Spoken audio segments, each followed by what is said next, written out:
বাঙালি footballer কেন এবার কলকাতা লিগে 5 বাঙালি ফুটবলার যে কোনো দলকে খেলাতে হবে? Bengali son of the soil বাঙালি ফুটবলারদের সুযোগ পাওয়া খুব ইম্পর্টেন্ট। বহুদিন বাংলা ফুটবলে সেইভাবে গ্রাসরুটে কাজ হয়নি। 5-এর বেশি বাঙালি ফুটবলার নিলে কলকাতা ফুটবল লিগের গুণগত মান পড়ে যেতে পারে। আপনাকে বুঝতে হবে কম্পিটিশন ইমপ্রুভস কোয়ালিটি।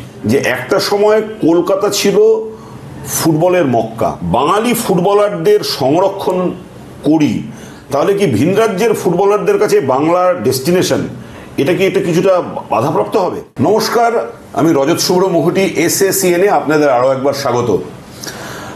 দেখতেই পাচ্ছেন আমার সঙ্গে আছেন IFA সচিব অনির্বাণ দত্ত। এই মুহূর্তে IFA অফিসে সাজো সাজো রব, সকাল থেকেই ব্যস্ততা, এবং সচিব নিজে গোটা ব্যাপারটা পরিচালনা করছেন। কারণ ভেরি ইন্টারেস্টিং, 25শে জুন থেকে শুরু হতে যাচ্ছে কলকাতা ফুটবল লিগ। আর কলকাতা ফুটবল লিগকে ঘিরে বাঙালির একটা বিরাট আবেগের সম্পর্ক রয়েছে। কলকাতা ফুটবল লিগের সঙ্গে বাঙালির একাধিক রোমাঞ্চ, একাধিক অভিজ্ঞতার কথা মনে পড়ে। ইস্টবেঙ্গল, মোহনবাগান, মোহামেডান স্পোর্টিং বা অসংখ্য ক্লাব। এমন কোনো বাঙালি সন্তান নেই বা এমন কোনো বঙ্গবাসী নেই যার সঙ্গে কলকাতা ফুটবল লিগের কোনো না কোনো স্মৃতি জড়িয়ে আছে। এসব নিয়ে আজকে আমরা অনির্বাণদার সঙ্গে আলোচনা করব। কিন্তু শুরুতেই যেই প্রশ্নটা আমি অনির্বাণদার কাছে করতে চাই, অনির্বাণদা, ইতিমধ্যেই আমি দেখতে পাচ্ছি একটা সাজো সাজো রব, সকাল থেকে তোমার প্রচণ্ড ব্যস্ততা। এই যে বাঙালি ফুটবলার, যেটা নিয়ে অলরেডি একটা বিতর্কও তৈরি হয়েছে বিভিন্ন মহলে, কেন এবার কলকাতা লিগে 5 বাঙালি ফুটবলার যে কোনো দলকে খেলাতে হবে? দেখুন, আমরা প্রথমেই যেটা করেছি, আমরা আগের বছর 4টে বাঙালি ফুটবলার ম্যান্ডেটারি করেছিলাম। কারণ বাঙালি ফুটবলারদের সুযোগ পাওয়া খুব ইম্পর্টেন্ট। ভালো প্লেয়ার যারা, তারা যেন সুযোগ পায়, তারা যেন খেলে নিজের খেলার মানটা আরও উন্নত করতে পারে। সেটা বাড়িয়ে এই বছর 5 করা হয়েছে। আমাদের আলোচনা হয়েছে সামনের বছর আমরা 6 করব, এবং ফাইনালি হয়তো আমরা 7-4-এ যাব। এটা ফেজড আউট একটা প্ল্যান, যেটা নিয়ে আমরা এগোচ্ছি। ফেজ আউটের কারণ কি? আমরা গ্রাসরুট থেকে কাজ করছি। বহুদিন বাংলা ফুটবলে সেইভাবে গ্রাসরুটে কাজ হয়নি। যেরকম পুরো কলকাতা ফুটবল লিগটা এখন কিন্তু বয়স ভিত্তিক, সেকেন্ড ডিভিশন অবধি পুরো বয়স ভিত্তিক। এবার এই প্লেয়ারগুলো উঠে আসছে, তাদের খেলার জায়গা দরকার। তাই জন্যে এই সংরক্ষণ বা Bengali son of the soil Bengal প্লেয়ারদের জন্য একটা কোটা ক্রিয়েট করা, যাতে তারা খেলার সুযোগ পায়। এবার অনেকে বলছে 11 জন নয় কেন, 9 জন নয় কেন, 8 জন? আমারও প্রশ্ন যে 5 তো ইজ ভেরি লিমিটেড সংখ্যাটা। দেখুন, যখন আপনাদের main ambition is to promote বাংলার ফুটবল, একদম। কিন্তু আপনাকে বুঝতে হবে কম্পিটিশন ইমপ্রুভস কোয়ালিটি। যদি আমি কোয়ালিটিটাকে ইমপ্রুভ করাতে চাই, তাহলে আমার ভালো কম্পিটিশন দিতে হবে। এবং প্রিমিয়ার লিগটা হলো আমাদের একদম অ্যাপেক্স লিগ। সেখানে যদি খেলার গুণগত মান পড়ে যায়, তাহলে কিন্তু বাংলার ফুটবল সাফার করবে। ওয়ান সেক, আপনি এখানে বলছেন যে 5-এর বেশি বাঙালি ফুটবলার নিলে কলকাতা ফুটবল লিগের গুণগত মান পড়ে যেতে পারে বলছি না। এই জন্যে বলছি, সংরক্ষণ সবসময় কম করা যায়, বিরাট করা যায় না। আজকে যখনই কোনো কোটা হয়, ধরুন আমাদের তো এডুকেশন সিস্টেমেও একটা কোটা আছে পিছিয়ে পড়া বর্গদের জন্যে, সেটা কি 100% হয় না। এবং আমার যেটা বিশ্বাস, আমি যেটা বলতে পারি খুব সহজ ভাষায়, সেটা হলো যে আমার মনে হয় না বাঙালি প্লেয়ারদের গুণগত মান এত কম যে তারা বাইরের প্লেয়ারদের সাথে লড়াই করে নিজের জায়গা করে নিতে পারবে না। একটা কোচ সবসময় চায় যে বেস্ট প্লেয়ারটা মাঠে খেলুক। এবং এই যে কোটার ব্যাপারটা, আমরা কিন্তু কোথাও বলিনি যে 11টা বাঙালি প্লেয়ার খেলতে পারবে না। আমরা তো সবসময়ই চাইবো যে 11টাই বাঙালি প্লেয়ার খেলুক। কিন্তু কি হয়, যদি প্লেয়ার পুলটা ছোট থাকে, সেক্ষেত্রে ক্লাবদের প্রতি একটা অ্যাডিশনাল বার্ডেন হয়ে যায় ফিনান্সিয়াল। তার কারণ হলো, যদি প্লেয়ার পুল ছোট হয়, তখন যে প্লেয়ার, তাদের ডিম্যান্ড বাড়লে কি হয়, রেটটাও বেড়ে যায়, দামটা বাড়বে ডিম্যান্ড বাড়লে। সেক্ষেত্রে ক্লাবগুলো কিন্তু একটা আর্থিক চাপের মধ্যে পড়ে। আবার যদি সঠিক গুণগত মান যাচাই না করে প্লেয়ার দেওয়া হয়, তাহলে কি হবে, একটা ম্যাচে একটা টিম হয়তো যার টাকা আছে সে খুব ভালো টিম করবে, আর একটা টিম ভীষণ উইক হয়ে যাবে। সেখানে যদি আমরা একটা ম্যাচ দেখতে গিয়ে দেখি 5 গোল খাচ্ছে, 7 গোল খাচ্ছে, সেটা কিন্তু ফুটবলের ভালো অ্যাডভার্টাইজমেন্ট নয়, বাংলার প্লেয়ারদেরও ভালো অ্যাডভার্টাইজমেন্ট নয়। আমরা কি চাইছি, আমাদের প্লেয়াররা ভারত সেরা হোক, তারা প্রত্যেকটা জায়গায় ভালো খেলুক, সেটা আইএসএল হোক, সেটা আই লিগ হোক, সেটা সন্তোষ ট্রফি হোক, এবং সেটা খেলতে গেলে তাদের কিন্তু আমাদের অন্তত বিশ্বাস করতে হবে যে আমাদের প্লেয়াররা সমান সমান। আজকে বেঙ্গল সন্তোষ ট্রফি চ্যাম্পিয়ন, তার মানে ভারত সেরা। তাহলে কেন আমরা আমাদের প্লেয়ারদের উপরে আস্থা রাখতে পারবো না? কেন তাদের জন্য আলাদা করে সংরক্ষণ লাগবে? Exactly taken. কিন্তু আরও একটা অ্যাসপেক্ট আছে যে একটা সময় কলকাতা ছিল ফুটবলের মক্কা, ভিন রাজ্যের প্লেয়াররা আসতো এখানে। আজকেও ফুটবলের মক্কা বেঙ্গল, এখানে এক্স্যাক্টলি লাস্ট কয়েকটা পারফরমেন্সে সবকটা ফুটবলেরই চ্যাম্পিয়ন বাংলা। কিন্তু আমরা দেখতাম যে বিভিন্ন রাজ্য থেকে প্লেয়াররা কলকাতায় আসতো। আমি আরেকটা সাইড বলছি যে তাদের কেরিয়ারের আলটিমেট গ্রোথের জন্য। আমি যদি এই বাঙালি ফুটবলারদের সংরক্ষণ করি, এই সংরক্ষণ প্রথাটা যদি এখানে চালু হয়ে যায়, তাহলে কি ভিন রাজ্যের ফুটবলারদের কাছে বাংলার ডেস্টিনেশন এটা কিছুটা বাধাপ্রাপ্ত হবে? দেখুন, আপনি যদি বাংলার ফুটবল দেখেন, বলরামও বাইরের প্লেয়ার ছিলেন। কত নাম বলবো আমি, আই.এম. বিজয়ানও বাংলায় খেলেছে কিন্তু বাইরের প্লেয়ার ছিলেন। যার নাম নেবেন, বাইচুংও বাইরের প্লেয়ার ছিলেন, বাংলায় চুটিয়ে খেলেছেন। তো বাংলায় কিন্তু চিরকাল, সেটা সাবিরদা বলুন, আকবর বলুন, সবাই বাংলাতেই খেলেছে, তাই না? তো বাংলায় বাইরের সেরা প্লেয়াররা এসে খেলে, এবং তখনই কিন্তু সেই কম্পিটিশনটা হয়, যার জন্যে ক্যালকাটা লিগে এতটা সম্মান। ভারতবর্ষে সব জায়গায় সব প্লেয়ার ক্যালকাটা লিগটাকে খেলার চেষ্টা করে। তার কারণ কি, এর কম্পিটিশন স্ট্যান্ডার্ডটা এত হাই। তো সেই সংরক্ষণ কি এটাকে কিছুটা এবার ধীরে ধীরে ভিন রাজ্যের প্লেয়ারদের কলকাতায় আসাকে একটা, দেখুন, আমরা চাইছি একটা ব্যালেন্সে আসতে, যেখানে বাঙালি প্লেয়াররাও সুযোগ পাবে, আবার কম্পিটিশনটাও ডাইলিউটেড হবে না, যেখান থেকে বাঙালি প্লেয়ার উঠে আসতে পারবে। আজকে যদি হঠাৎ করে আপনি আমার একটা বিদেশি প্লেয়ারের বিরুদ্ধে খেলতে দেন, আমার কনফিডেন্স ডেন্ট খাবে। কিন্তু আমি যদি আমার রাজ্যের খেলায় বাইরের রাজ্যের প্লেয়ারদের সাথে খেলে অভ্যস্ত থাকি, তখন কিন্তু সন্তোষ ট্রফিতে পাঞ্জাব টিমটাকে আমার মনে হবে না যে এটা তো ভারী টিম, বা মণিপুর টিমটাকে মনে হবে না যে এটা ভালো টিম, বা কেরালকে মনে হবে না এটা ভালো টিম। কারণ আপনি দেখছেন যে কেরালে যে ছেলেগুলো নামছে খেলতে, তার মধ্যে থেকে তো 4-5 জন আমাদের বেঙ্গলেই বিভিন্ন ক্লাবে খেলে গেছে। তাদের কিন্তু আলাদা চাপটা থাকছে না, তাদের খেলাটা আমাদের চেনা। এটা কিন্তু আমার একটা অ্যাডভান্টেজ। আজকে আইএসএল বলুন, আই লিগ বলুন, এবং আরেকটা কি হয় আপনি দেখবেন, আমাদের এখান থেকে যখন আইএসএল এর টিমগুলো খেলতে যাচ্ছে, বাঙালির সংখ্যা প্রায় নেই। তার কারণ তারা কনফিডেন্স রাখতে পারছে না। আমার যদি গুণগত মান সেই জায়গায় যায়, ক্লাবগুলো যদি দেখতে হয়, এবং আপনি দেখুন ক্যালকাটা লিগের প্রতি বছর 2, 3, 4 করে প্লেয়ার কিন্তু আইএসএল এ ঢুকছে থ্রু ক্যালকাটা লিগ। আপনি বলছেন যে ক্যালকাটা ফুটবল লিগ হচ্ছে আইএসএল এর লঞ্চ প্যাড। এক্স্যাক্টলি। তার মানে লঞ্চ প্যাড হতে গেলে আমার সেই স্ট্যান্ডার্ড অফ ফুটবলটা খেলাতে হবে, সেই কম্পিটিটিভনেসটা রাখতে হবে। সেই কম্পিটিটিভ এজটা যদি এই টুর্নামেন্টে না থাকে, তাহলে এই প্লেয়ারগুলোকে তো আপনি নিয়ে গিয়ে খেলাবেন না আইএসএল এ। আজকে ধরুন সেকেন্ড ডিভিশন বা ফার্স্ট ডিভিশন বা থার্ড ডিভিশনের প্লেয়ারদেরকে আপনি আইএসএল এ নিয়ে যাচ্ছেন না। আপনি প্রিমিয়ারে দেখে তবে নিয়ে যাচ্ছেন। আজকে বাংলা থেকে 150-200 প্লেয়ার বাইরে বিভিন্ন রাজ্যে যায় আই লিগ খেলতে, বিভিন্ন ক্লাবের হয়ে। তারা কেন নিয়ে যাচ্ছে? কারণ তাদের কনফিডেন্সটা ক্যালকাটা ফুটবল লিগের স্ট্যান্ডার্ডের ওপরে আছে। যদি এই মানটা নিয়ে কোশ্চিন থাকে, তাহলে কিন্তু এই সুযোগগুলো যে প্লেয়াররা পাচ্ছে মানে সেটা বন্ধ হয়ে যাবে। একটু সামিট আপ, আপনি বলছেন যে যদি সংরক্ষণের সংখ্যাটা বাড়ানো যায়, তাহলে এটা বাংলার ফুটবলকেই ক্ষতি করবে, খুব বেশি হলে ক্ষতি করবে। যার জন্য আমি বললাম আমরা ফেজড আউট ভাবছি, কারণ আমরা জানি একটা পুল অফ প্লেয়ার্স উঠে আসছে। লাস্ট 2 বছর ধরে আমরা এজ গ্রুপে টুর্নামেন্ট করছি। এবার একটা 15 বছরের ছেলে তো আর লাভ দিয়ে 21 বছর হয়ে যাবে না, কিন্তু সে যখন 3 বছর পরে 18 বছর হচ্ছে, সে জানে আমি ফার্স্ট ডিভিশন খেলতে পৌঁছে যাব। সেই যখন 20 বছর হচ্ছে, সেই জানে যে প্রিমিয়ারে আমার একটা জায়গা ক্রিয়েট হচ্ছে।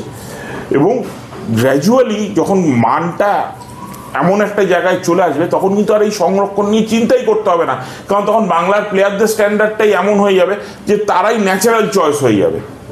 মানে একটা যে প্রচার চলছে যে কলকাতা ফুটবল লিগ বাঙালি বিরোধী হয়ে গেছে, আপনি সেটাকে কোনোভাবেই একদমই না। সবসময় বৃহত্তর স্বার্থটা চিন্তা করতে হয়। বৃহত্তর স্বার্থ হলো বাংলার ছেলেরা আই লিগ খেলবে, বাংলার ছেলেরা আইএসএল খেলবে, বাংলার ছেলেরা ন্যাশনাল টিমে থাকবে। সেটা আইসোলেট করলে হবে না, সেটা সব জায়গার প্লেয়ারদের সাথে খেলতে দিলে তবেই পসিবল। আর যেটা মাথায় রাখতে হবে যে প্রত্যেকটা ক্লাবকে আমরা কিন্তু কাউকে না করিনি যে 11টা বাঙালি প্লেয়ার খেলিও না। যদি সেই গুণগত মানের 11টা প্লেয়ার পায় তারা নিশ্চয়ই খেলাবে। আমরা তো কোনো ক্লাবকে বলিনি যে 5টা বাইরের প্লেয়ার আর বাকি 6টা বাংলার প্লেয়ার, মানে ন্যূনতম 5টা রাখতে হবে, ন্যূনতম 5টা রাখতেই হবে বলেছি। আমরা কিন্তু একবারও বলিনি যে 11 জন বাঙালি প্লেয়ার খেলানো যাবে। সেটা কি প্লেইং ফরমেশনে ন্যূনতম নাকি ওভারঅল টিমে? প্লেইং ফরমেশনে 90 মিনিটস ম্যাচের বাঙালি প্লেয়ার 5টা রাখতেই হবে, যাতে বাইরের প্লেয়ার এমন প্রাধান্য না হয়ে যায় যে বাঙালি প্লেয়াররা খেলারই সুযোগ পেল না। সেই জায়গাটা ব্যালেন্স করার জন্য এটা করা, কিন্তু আবার প্লেয়ার তৈরিও করতে হবে। যেরকম বাংলার প্লেয়ারদের দেখতে হবে, সেরকম বাংলার ক্লাবদেরও দেখতে হবে। আজকে যদি ধরুন আমি বেশ কিছু ক্লাবদের মুখে শুনছিলাম যে বলছে যেই প্লেয়ারটা 30,000 টাকা মাসে আমাদের কাছে খেলে গেছে সেই প্লেয়ারটা 1.5 লক্ষ টাকা চাইছে। তার কারণ কি? সেই প্লেয়ারটার যে স্ট্যান্ডার্ড, সেই স্ট্যান্ডার্ডের হয়তো আর 4 জন প্লেয়ার পাওয়া যাচ্ছে না, বা সাফিসিয়েন্ট নাম্বার অফ প্লেয়ার্স নেই, তাই সেই দামটা চাইছে। বুঝতে পারছি। অনেক নেক্সট যে খুব ইম্পর্টেন্ট প্রশ্নটা, আমরা আগে দেখতাম যে এই কলকাতা ফুটবল, দেখুন আমি একটু শেষ করে নিই। আমার যেটা মনে হয়, আমার সব ক্লাবকে আহ্বান থাকবে যে 11টাই বাঙালি প্লেয়ার খেলাও এবং ভালো কোয়ালিটির টুর্নামেন্ট হোক। টুর্নামেন্টটার যেন কোয়ালিটি কম্প্রোমাইজ না হয়, তাহলে দর্শক আসবে না। বাংলার সব থেকে প্রিয় খেলা ফুটবল, যদি বাজে খেলা হয় দর্শক মাঠে আসবে না। যদি দর্শক না থাকে স্পন্সরশিপস থাকবে না। যদি সেটা না থাকে, আমরা যে প্লেয়ারদের নার্চার করছি, এত বড় একটা লিগ চালাচ্ছি, আপনি জানেন সাচি আমাদের সাথে আছে, প্রিমিয়ার ডিভিশন থেকে নিয়ে নার্সারি ডিভিশন, স্টেট লিগ, এই এত বড় কর্মকাণ্ডটা যদি দর্শক মুখ ফিরিয়ে নেয় টুর্নামেন্টটা থেকে, তাহলে কিন্তু এটা চালানো সম্ভবই নয়। এক্স্যাক্টলি আমি এই জায়গাটা আসছি যে দর্শক, এই দর্শক কি কলকাতা ফুটবল লিগে আপনারা কতটা, মেন পারপাস তো দর্শককে আনা। আইদার মানে আপনি যতই ভালো করে অর্গানাইজ করুন, যতক্ষণ না আপনি বেশিরভাগ মানুষের কাছে পৌঁছচ্ছেন, ততক্ষণ তো টুর্নামেন্টটা করার কোনো মানে নেই। আপনারা বেশিরভাগ মানুষকে আনার জন্য কি প্রিপারেশন আপনাদের? দেখুন, আমরা মাঠে একটা ভালো সংখ্যক দর্শক প্রতি বছর পাই, এবং আমরা সাচির সাথে আমাদের কমার্শিয়াল পার্টনারশিপ রয়েছে, ওরা কমার্শিয়াল রাইটস হোল্ডার আমাদের। এই খেলাগুলো যাতে ভালোভাবে দেখানো যায়। আগের বার আপনি যদি দেখেন ম্যাচের প্রোডাকশন কিন্তু ওয়াজ ফ্যান্টাস্টিক। প্রতিবার যে 2 ক্যামেরা 3 ক্যামেরায় আমরা ম্যাচ করতাম, সেখানে সাচি ওটাকে মিনিমাম 4 ম্যাক্সিমাম 12 ক্যামেরা অবধি নিয়ে চলে গেছিলো, যার ফলে ম্যাচের যে প্রোডাকশন কোয়ালিটি সেটা খুব ভালো হয়েছে। সাচি এই পুরো ব্যাপারটা ওভারসি করছে যাতে ম্যাচের প্রোডাকশন ভালো হয়, লোকে যারা মাঠে আসতে পারছে না তারা যেন টিভিতে খেলা দেখে আনন্দ পায়। আমরা যে খেলাগুলো ইউটিউবেও দেখিয়েছি, মানে সো কল্ড বড় টিমের ম্যাচ নয়, যেগুলো ছোট টিমের ম্যাচ, যেগুলো আমরা ইউটিউবে দেখিয়েছি, সেই ম্যাচগুলো যদি আপনি দেখেন 1.5 লাখ 2 লাখ করে ভিউয়ারশিপ হয়েছে, তো সেটা তো ছোট কথা নয়। আজকে ধরুন দুটো ছোট টিম যাদের সেরকম সাপোর্টার বেস নেই, ধরুন কাস্টমস আর রেল, তাদের খেলাও কিন্তু 1.5 লক্ষ দর্শক দেখছে। তো এটা তো একটা বিরাট পাওয়া। এবং একটা ম্যাচ খেলাটা যেরকম ভালো হওয়া দরকার খেলা দেখার জন্যে, ঠিক সেইভাবে সেই খেলাটার যদি প্রোডাকশান ভালো না হয়, তাহলে কিন্তু টিভিতে সেই খেলাটা দেখে আনন্দ পাওয়া যায় না। তো আমার মনে হয় এই প্রোডাকশানের জায়গায় Sachi has done a brilliant job last year, এবং আমি আশাবাদী এই বছর সেটা আরও ভালো হবে। মানে আপনি কি সেই মানে এই বৃহত্তর বিরাট সংখ্যক মানুষের কাছে পৌঁছে যাওয়ার জন্য আপনারা কি অলরেডি প্রিপারেশন নিচ্ছেন? হ্যাঁ, আমাদের অলরেডি, যেটা আপনি একটু আগেই আপনি শুরুতেই বলছিলেন, যে এখন আমাদের একটা হই হই রব চলছে আইএফএ অফিসে, কারণ 25শে জুন খেলা শুরু। তার জন্যে যাবতীয় যা প্রিপারেশন, তার কাজে সবাই ব্যস্ত। সেটাও লিগের ওপেনিং সেরিমনি হোক বা তার খেলাগুলোর প্ল্যানিং হোক। আর এই বছর তো ডুরান্ডো থাকছে, তারপরে ফেড কাপও থাকার কথা, ফেড কাপ বা সুপার কাপ যেটাই হোক। তো পুরো ফিক্সচার প্ল্যানিং সব কিছু শুরু হয়ে গেছে। ইনফ্যাক্ট আমাদের সার্চির সাথে দুটো মিটিংও হয়েছে যে কিভাবে আমরা এগোবো, কিভাবে করব। আমরা কিন্তু কন্টিনিউয়াস এই আলোচনাগুলো চলছে, লোককে দায়িত্ব দেওয়া হচ্ছে যে কে কোন কাজটা দেখবে, কিভাবে দেখবে, তার প্ল্যানিং, তার এন্টায়ার প্ল্যানিং ওয়ার্কটা স্টার্ট হয়ে গেছে এবং কিছু কিছু ক্ষেত্রে তো এক্সিকিউশনও স্টার্ট হয়ে গেছে। একটা জিনিস যেটা বলছিলাম যে আগে আমরা যখন দেখতাম যে কলকাতা ফুটবল লিগ বড় ক্লাবগুলো যেমন আছে, যে তার পাশাপাশি পরবর্তী ধাপের যে টিমগুলো ছিল তাদের সঙ্গে কিন্তু খুব কাঁধে কাঁধ মিলিয়ে লড়াই হতো। এখন কি এই ক্লাবগুলোর মধ্যে ডিফারেন্সটা এখন অনেক বেড়ে গেছে? মানে এখন কি এই মানে যেই 26টা টিম এবার পার্টিসিপেট করবে তার মধ্যে কি বিরাট ডিফারেন্স?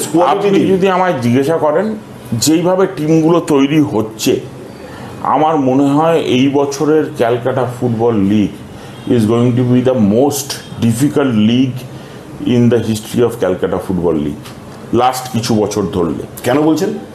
যেই কম্পিটিটিভনেস এসেছে, যেইভাবে বড় টিমগুলোর সাথে পাল্লা দিয়ে ছোট টিমগুলো রেডি হচ্ছে, আমার মনে হয় ক্যালকাটা লিগের কিন্তু প্রত্যেকটা ম্যাচ নেল বাইটিং ম্যাচ হবে।